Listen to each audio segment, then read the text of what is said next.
There are three questions that the committee asks of every nominee, and I'm going to ask each of you to respond briefly with just a yes or no. Mr. Coker, I'll have you go first, and we'll just go down the desk here. First, is there anything you are aware of in your background that might present a conflict of interest with the duties of the office to which you have been nominated? No, sir. No, Mr. Chairman. Second, do you know of anything, personal or otherwise, that would in any way prevent you from fully and honorably discharging the responsibilities of the office for which you have been nominated? No, sir. No, sir. No, Mr. Chairman. And lastly, do you agree without reservation to comply with any request or summons to appear and testify before any duly constituted committee of the Congress if you are confirmed? Yes, sir. Absolutely. Yes, Mr. Chairman. Great. Well, thank you. Mr. Coker, the Office of the National Cyber Director, ONCD, as we call it here, we love acronyms, as you know. We come from the Navy, you know that well, was established in the 2020 NDAA, making it certainly a relatively new organization. So my question for you is, what experiences do you have in growing and maturing organizations, and if confirmed, how would you go about assessing the existing ONCD structure and working to mature the office? Yes, sir. First off, thanks to this committee for supporting the stand-up of the office. The office, from my perspective, has demonstrated its value. Although standing up organizations, which I do have experience with, at the initial phase is a lot of process, a lot of discussion, a bit of chaos, and dynamic atmospherics. That's natural. Personally, I've had the opportunity to stand up organizations at the small unit level. Specifically, when I was at sea, the ship got a new and unique capability, and I was tasked with standing up the organization that had to develop the processes to operate and maintain that system. It included collaboration across a number of naval platforms. Later in my DoD career, I was on the team that stood up, a plank owner, if you will, the Department of Defense Space Architect. Another effort that was very collaborative, but we stood it up from the ground floor. In my civil service career, I've had the pleasure of standing up a number of organizations, one of which was a collaborative effort between the Department of Defense and the intelligence community just after 9/11. Valuable lessons learned there.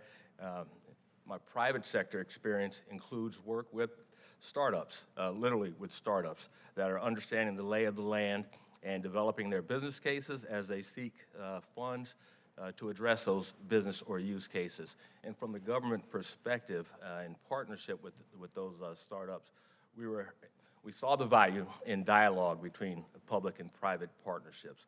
So, and then the last example I'll leave you all with is during the latter part of my civil service career, I was on a small team of seniors that helped to restructure the organizational construct of a major organization.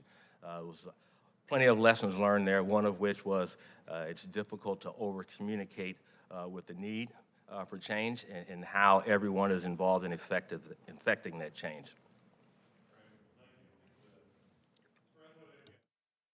You, on your 13 years of service to the department, under both Republican and Democratic administrations, your experience holding several leadership roles in two DHS components and at the department's headquarters, I think gives you some unique perspective on DHS management as well as DHS operations.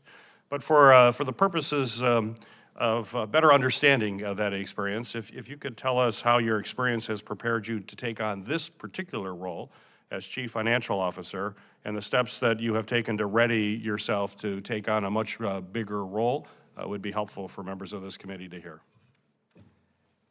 Mr. Chairman, thank you for the question. As you said, I've served the department for 13 years, both at headquarters and in operational component roles.